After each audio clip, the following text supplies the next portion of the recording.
గౌరవ సభ్యులు కొన్ని విషయాలు చెప్పాలనుకుంటున్నాను. ఎందుకంటే ఆరోపణలు వచ్చినప్పుడు గౌరవ సభ్యులకి ఒక మంత్రిగా నేను సమాధానం చెప్పాలి. ఇట్ ఈస్ మై రెస్పాన్సిబిలిటీ అధ్యక్ష. ఇది గౌరవ సభ్యులకి, సభ్యుల ద్వారా ఆంధ్ర రాష్ట్ర ప్రజలకి నేను సమాధానం చెప్తున్నాను అధ్యక్ష. మొదటి ఆరోపణ అధ్యక్ష, ఎస్సీఆర్టీ డైరెక్టర్ అంటే క్వశ్చన్ పేపర్ ప్రిపరేషన్కి డిఎస్సి కన్వీనర్ అంటే ఎగ్జామినేషన్ కండక్ట్ చేసేవారు ఒకే ఆఫీసర్కి ఇచ్చారు అనేది మొదటి ఆరోపణ అధ్యక్ష. ఇది ఆంధ్ర రాష్ట్రంలో కాదు, ఇతర రాష్ట్రాల్లో కూడా ఒకరికే ఇచ్చారు అధ్యక్ష. కొన్ని రాష్ట్రాల్లో ఇద్దరికి ఇచ్చారు, కొన్ని రాష్ట్రాల్లో ఒకరికే ఇచ్చారు అధ్యక్ష. మనం 148 రోజుల్లో నిర్వహించాలి, చాలా టైట్గా సిస్టమ్ నిర్వహించాలని ఒక వ్యక్తిని మనం నియమించాం. అది ఎక్కడ చట్టంలో ఉల్లంఘన కాదు, ఎక్కడ చట్టంలో రాయలేదు ఇద్దరు ఉండాలి అని ఎక్కడ చెప్పలేదు అధ్యక్ష. So there is no rule book for to that order. And court కూడా ఈ విషయంలో ఎక్కడ జోక్యం చేసుకోలేదు అధ్యక్ష. ఎందుకంటే 148 రోజుల్లో మనం డిఎస్సి పూర్తి చేయాలి లక్ష్యం పెట్టుకున్నాం, దానివల్ల ఇది చేసాం అధ్యక్ష. అంతేకాకుండా అధ్యక్ష మీరు చూస్తే హెడ్ ఒక వ్యక్తి అయ్యారు, కానీ కింద 50 మంది పనిచేశారు అధ్యక్ష. ఈ ప్రక్రియలో డిఫరెంట్ పీపుల్కి డిఫరెంట్ రెస్పాన్సిబిలిటీస్ ఇచ్చారు. వాళ్ళు వెళ్ళి అహర్నిశలు కష్టపడి తీసుకొచ్చి పూర్తి చేశారు అధ్యక్ష ఈ ప్రక్రియ. సో అది మొదటి ఆరోపణ అధ్యక్ష. రెండో ఆరోపణ అధ్యక్ష, ప్రత్యేకంగా చూస్తే ఒక్క ఉద్యోగస్తుడు ఎవరైతే అవుట్సోర్సింగ్ ఎంప్లాయీ ఉన్నాడో అతను క్వశ్చన్ పేపర్ ప్రిపరేషన్లో ఉన్నాడు, అతను ఫస్ట్ ర్యాంక్ వచ్చింది అని వాళ్ళు ఆరోపణ చేశారు అధ్యక్ష. అధ్యక్ష అంతేకాకుండా అతను లాగిన్ బ్లాక్ చేశారు అని వాళ్ళు చెప్పారు అధ్యక్ష. అధ్యక్ష ఇక్కడ చాలా స్పష్టంగా చెప్తున్నా, క్వశ్చన్ పేపర్ సెట్టింగ్లో ఆ వ్యక్తికి ఎలాంటి ప్రమేయం లేదు. డైరెక్ట్ ఎస్సీఆర్టీ గవర్నమెంట్ ఎంప్లాయీసే క్వశ్చన్ పేపర్ సెట్ చేస్తాం జరిగింది, నంబర్ 1. నంబర్ 2, అతనికి కాల్ లెటర్ వెళ్ళింది, అతని సర్టిఫికేట్ వెరిఫికేషన్కి అతను రాలేదు. సర్టిఫికేట్ వెరిఫికేషన్ రాకపోతే automatically are disqualified. Number 3, already outsourcing employees ఎవరున్నా కూడా వేరే ఎగ్జామినేషన్ గవర్నమెంట్ ఎగ్జామినేషన్స్ రాస్తుంటే కంపల్సరీగా డిపార్ట్మెంట్ నుంచి నో అబ్జెక్షన్ సర్టిఫికేట్ తీసుకోవాలి, పర్మిషన్ తీసుకోవాలి. ఈ వ్యక్తి ఆ పర్మిషన్ తీసుకోలేదు, therefore his logins were removed. అంతే తప్ప ఏదో జరిగిపోయింది, ఏదో పేపర్ లీక్ అయిందంటే 42,000 ప్రశ్నలు ర్యాండమైజ్డ్ పిల్లలకి వెళ్తాయి. ఒక్కొక్కరికి డిఫరెంట్ పేపర్ వెళ్తుంది, డిఫరెంట్ ఆర్డర్లో క్వశ్చన్స్ వస్తాయి. అలాంటివి తీసుకొచ్చి ఆరోపణలు చేస్తాం, చాలా చాలా బాధాకరం అధ్యక్ష. ఇది 2వ అలిగేషన్. 3వ అలిగేషన్ అధ్యక్ష, ట్రాన్స్పరెన్సీ లేదంటారు అధ్యక్ష డిక్లరేషన్ ఆఫ్ రిజల్ట్స్లో. అంటే కలెక్టర్ గారి ఆఫీస్లో మొత్తం లిస్ట్ పెట్టలేదంట, ట్రాన్స్పరెన్సీ లేదంట. ఆస్పిరెంట్స్ అందరికీ ఎస్ఎంఎస్ పంపించాం, ఆస్పిరెంట్స్ అందరికీ ఆన్లైన్ లాగిన్ మెకానిజం ఇచ్చాం, వాళ్ళ రిజల్ట్స్ చూసుకునేదానికి ఆన్లైన్ మెకానిజం లాగిన్ కూడా ఏర్పాటు చేసాం. అంతేకాకుండా మన డిఓ గారి దగ్గర చాలా స్పష్టంగా ర్యాంక్స్ అన్నీ కూడా, మెరిట్ లిస్ట్ అన్ని కూడా అక్కడ పెడతాం జరిగింది అధ్యక్ష, చాలా ట్రాన్స్పరెంట్గా. అంటే ఇదేంటంటే గొడ్డలి పార్టీ అధ్యక్షుడు ఫోన్ వాడాడు కనుక సమాజంలో ఎవడు ఫోన్ వాడరు అనుకుంటారు ఆ పార్టీ, అలా ఉంది పరిస్థితి అధ్యక్ష. ప్రతి యువకుడి చేతుల్లో ఈరోజు ఫోన్ ఉంది, కంప్యూటర్కి యాక్సెస్ ఉంది. చాలా అద్భుతంగా వాళ్ళ ఫోన్కి నేను రిజల్ట్స్ ఇస్తుంటే, ప్రజాప్రభుత్వం వాళ్ళ ఫోన్కి డైరెక్ట్గా రిజల్ట్స్ ఇస్తుంటే ఇంకా ట్రాన్స్పరెన్సీ లేదని ఆరోపణ చేస్తాం. ఎంతవరకు కరెక్ట్ అనేది దయచేసి గౌరవ సభ్యులందరూ గమనించాల్సిన అవసరం ఉంది అధ్యక్ష. ఇది చాలా స్పష్టంగా, చాలా ట్రాన్స్పరెంట్గా, పారదర్శకంగా మనం రిజల్ట్స్ కూడా ప్రకటిస్తాం జరిగింది అధ్యక్ష. అధ్యక్ష దాంతోపాటు అధ్యక్ష ఇక్కడ డిఎస్సి కోటాలో ఏదో ఆడియో టేప్ ఉంది, ఒక్కొక్క సర్టిఫికేట్కి ఇంత డబ్బులకి అమ్ముతున్నారు, ప్రత్యేకంగా శాప్ వాళ్ళని ప్రొటెక్ట్ చేస్తుంది అని ఒక ఆడియో లీక్ వచ్చింది అధ్యక్ష. ఆడియో లీక్ వచ్చిన వెంటనే శాప్ ఇమ్మీడియట్గా కంప్లైంట్ ఇచ్చి, మన విజయవాడ కమిషనరేట్కి కంప్లైంట్ ఇచ్చి ఆ వ్యక్తి ఎక్కడున్నారో ఎత్తికి అతన్ని పైన కేసు పెట్టి అతన్ని జ్యుడిషియల్ రిమాండ్ కూడా పంపించిన ఘనత ప్రజాప్రభుత్వం అధ్యక్ష. ఎవరిని వదిలిపెట్టలా, తప్పు చేస్తే ఎవరిని కూడా వదిలిపెట్టాం మేము. You're very clear. గౌరవ ముఖ్యమంత్రి గారు చాలా స్పష్టంగా చెప్పారు, ఇది లక్షలాది మంది ఆస్పిరేషన్తో రాసే ఎగ్జామ్ పకడ్బందీగా నిర్వహించండి అని వాళ్ళు చెప్పారు. చాలా సీరియస్గా మేము తీసుకున్నాం, వాళ్ళపైన మేము యాక్షన్ తీసుకుని ఇమీడియట్గా జైలు కూడా పంపిస్తాం జరిగింది అధ్యక్ష. అంతేకాకుండా అధ్యక్ష ఈ కేసుని మేము లాజికల్ కంక్లూజన్ కూడా తీసుకెళ్తాం అధ్యక్ష. మేము ఎక్కడ వదిలిపెట్టాం, ఏదో కేసు పెట్టేసాం, ఎఫ్ఐఆర్ చేసాం, రొటీన్ ప్రాసెస్లో అవుతుందంటే నేను వదిలిపెట్టాను. లాజికల్ కంక్లూజన్ కూడా నేను తీసుకెళ్తాను అధ్యక్ష. అధ్యక్ష ఇంకో విచిత్రమైనది ఏంటంటే, గొడ్డలి పార్టీ వాళ్ళు ప్రెస్ మీట్ పెట్టినప్పుడు ఆన్లైన్లో చూపిస్తున్నారు అధ్యక్ష, ఈ వ్యక్తికి ఇన్ని మార్క్స్ వచ్చినాయి, ఇక్కడ వచ్చినాయి. ఆ డీటెయిల్స్ వాళ్ళకి ఎక్కడి నుంచి వచ్చింది అధ్యక్ష? మన వెబ్సైట్ నుంచి వచ్చింది. అంటే అంత ట్రాన్స్పరెంట్గా ఉన్నాం మనం. భారతదేశంలో ఎక్కడే డిఎస్సి ఇంత ట్రాన్స్పరెంట్గా జరగదు అధ్యక్ష, మనం పెట్టాం అధ్యక్ష. అంత ట్రాన్స్పరెంట్గా మనం చూపిస్తాం జరిగింది అధ్యక్ష. అది ఇప్పుడు కూడా ఆన్లైన్లోనే ఉంది అధ్యక్ష. అధ్యక్ష, ఇంకో బాధాకరమైన విషయం ఏంటంటే, ఇప్పుడున్న ప్రతిపక్ష పార్టీ ఆంధ్ర రాష్ట్రాన్ని కులం, మతం, ప్రాంతం వాడి మన మధ్యన చిచ్చు పెట్టడానికి ప్రయత్నిస్తున్నారు అధ్యక్ష. ఇది ఎందుకు చెప్తున్నానంటే, ప్రతిపక్ష పార్టీ, క్షమించాలి, గొడ్డలి పార్టీ అండతో ఒక రిటైర్డ్ ఐఏఎస్ అధికారి ఈ స్పోర్ట్స్ కోటాలో వచ్చిన 372 మంది ఒకే సామాజిక వర్గానికి చెందిన వారికి ఇచ్చారని ఆరోపణ చేశాడు అధ్యక్ష. ఒక రిటైర్డ్ ఐఏఎస్ అధికారి. అసలు ఆ మహాన్బాడుకి ఐఏఎస్ ఎట్లా వచ్చిందో దేవుడే చెప్పాలి. కామన్ సెన్స్ కూడా లేదు ఆయనకి. మీరు చూస్తే 372 మందిలో 46 మంది ఓసీ సోదరులు ఉన్నారు, 185 మంది బీసీ సోదరులు ఉన్నారు, 112 మంది ఎస్సీ సోదరులు ఉన్నారు, 29 మంది ఎస్టీ సోదరులు కూడా ఉన్నారు అధ్యక్ష. చాలా ట్రాన్స్పరెంట్గా చేశాం. ఉపకులాల వారి కూడా అదే డేటా ఉంది అధ్యక్ష. చాలా ట్రాన్స్పరెంట్గా పారదర్శకంగా స్పోర్ట్స్ కోటా సెలక్షన్ కూడా మేము చేసాం అధ్యక్ష. రెండో ఆరోపణ ఏమంటారంటే, కార్డ్స్ ఆడే వాళ్ళకి ఒక మాజీ మంత్రి గారు ఆరోపణ చేశారు, వాళ్ళకి మీరు ఎట్లా ఇస్తారు? గవర్నమెంట్ ఆఫ్ ఇండియా గుర్తించిన, యూనియన్ గవర్నమెంట్ గుర్తించిన 65 స్పోర్ట్స్ కేటగిరీని మేము పరిగణలో తీసుకున్నాం. ఒకవేళ 65 తీసుకోకుండా ఉంటే, గతంలో ఉన్నట్టు 29గానే తీసుకుని ఉంటే, ఎవరన్నా కోర్టుకు వెళ్తే స్టే వస్తుంది దానిపైన. సింపుల్గా మొత్తం డిఎస్సి నోటిఫికేషన్ మీద స్టే వస్తుంది. వాళ్ళ ఆలోచన ఏంటి? 80% స్టే రావాలి, డిఎస్సి జరగకూడదు. I said government of India ఇచ్చిన ప్రతి guide line we will follow. In fact including ఈరోజు యూనివర్సిటీ రిక్రూట్మెంట్లో కూడా యూజీసీ గైడ్ లైన్సే మేము ఫాలో అవుతున్నాం, ఎక్కడ డీవియేట్ అవ్వట్లేదు. ఎందుకంటే వాళ్ళు ఆలోచించి పకడబందీగా గైడ్ లైన్స్ ఇస్తారు, ఆ గైడ్ లైన్స్కి మనం కట్టుబడి ఉండాలి అన్న లక్ష్యంతో మేము పనిచేస్తున్నాం అధ్యక్ష. అదొక ఆరోపణ అధ్యక్ష.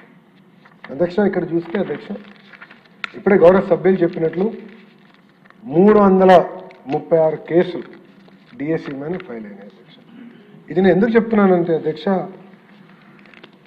గొడ్డలి పార్టీ నాయకులు ఒక పిల్ వేశారు అధ్యక్ష. గౌరవ సభ్యులందరూ కూడా తెలియాల్సిన అవసరం ఉంది. వాళ్ళ పార్టీకి చెందిన ఒక ఎమ్మెల్సీ హైకోర్టులో పిల్లేశాడు. పిల్లేసి ఆ పిల్ల ఏమన్నాడంటే, ఎట్టి పరిస్థితుల్లో డిఎస్సిని రద్దు చేసి 16,000 మంది టీచర్లకు ఎవరైతే ఉద్యోగం వచ్చిందో ఆ ఉద్యోగాల నుంచి మీరు తీసేయండి అన్నాడు అధ్యక్ష. అండ్ దాంట్లో ఏం చెప్పారంటే, అసలు కోర్టుని ఆశ్రయించడానికి ప్రజలు భయపడుతున్నారంట, ఆస్పిరెంట్స్ భయపడుతున్నారంట.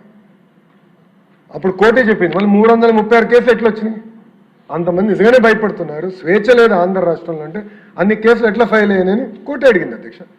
అధ్యక్ష, మీరు చూస్తే 336 కేసులో 156 కేసులో ఇంటర్మ్ ఆర్డర్స్ ఇచ్చారు అధ్యక్ష, 66 కేసులో ఫైనల్ ఆర్డర్స్ ఇచ్చారు, 84 కేసులో ఇంటర్మ్ రిలీఫ్ డినై చేసి I will here the case అన్నారు అధ్యక్ష.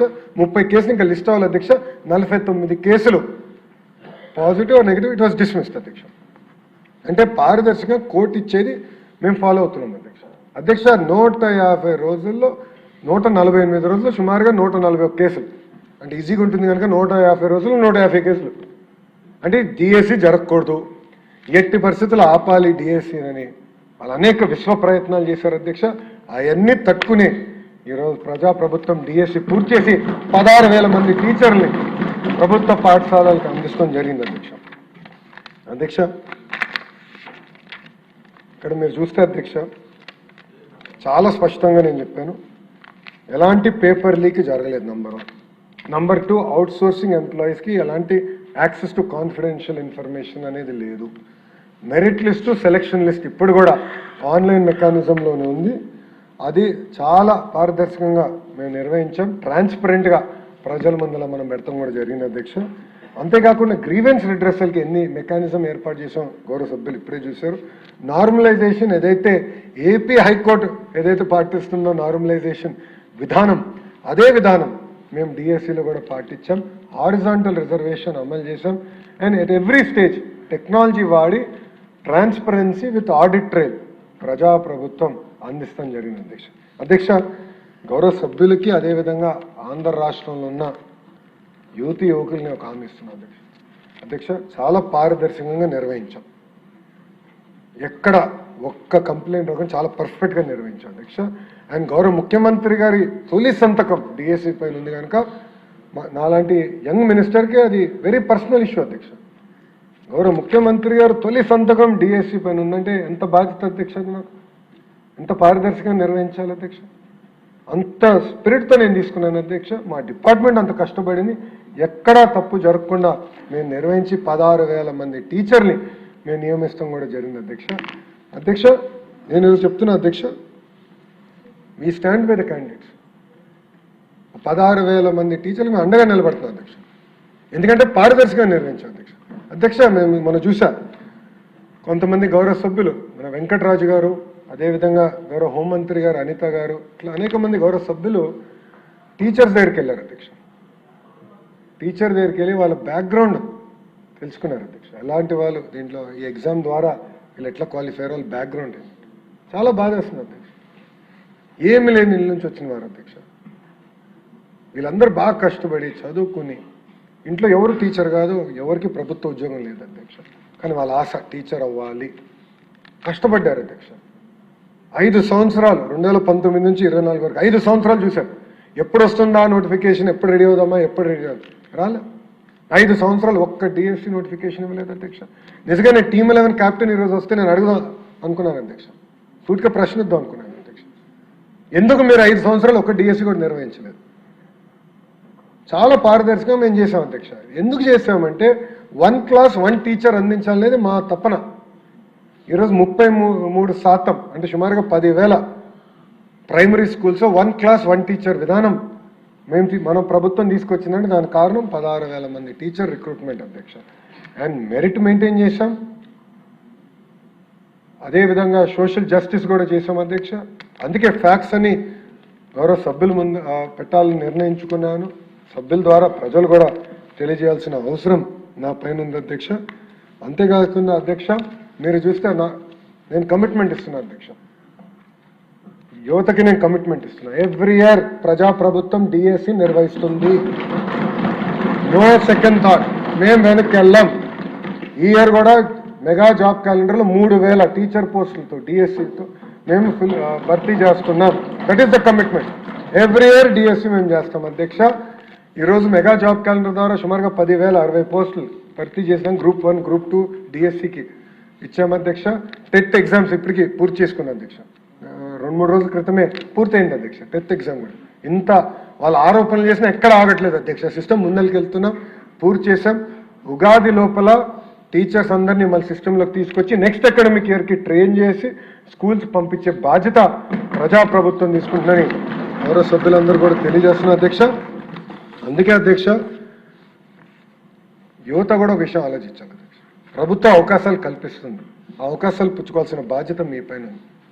మీరు ఎంత ఆశతో చదువుతారో, ఒక బాధ్యతగా మేము ఈ పరీక్షలు నిర్వహించి ఒక పారదర్శకంగా ఒక మోడల్గా చేయాల్సిన బాధ్యత మా పైన ఉంది, అంటే ఎలాంటి డౌట్ లేదు అధ్యక్ష. నేను మా డిపార్ట్మెంట్ ఒకటే చెప్తాను అధ్యక్ష, ఒక నిర్ణయం తీసుకునే ముందల మనం అందరూ ఆలోచించాల్సిన, ఒకవేళ మన బిడ్డనే ఆ పరిస్థితుల్లో ఉంటే మనం ఎలాంటి నిర్ణయం తీసుకుంటాం.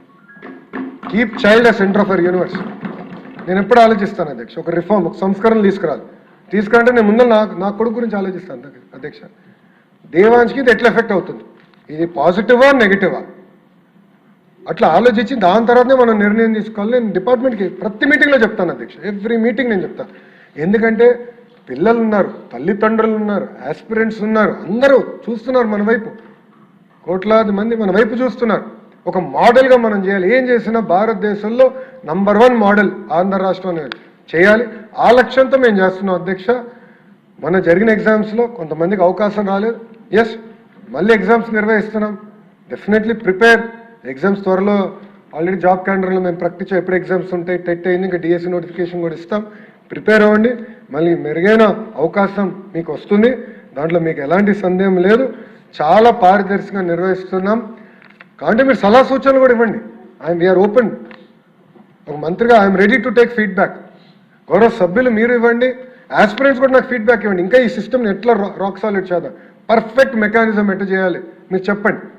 తప్పనిసరిగా వీ విల్ ఇన్కార్పొరేట్. మెరిట్ ఉంటే 100% మేము ఇన్కార్పొరేట్ చేస్తాం అధ్యక్ష.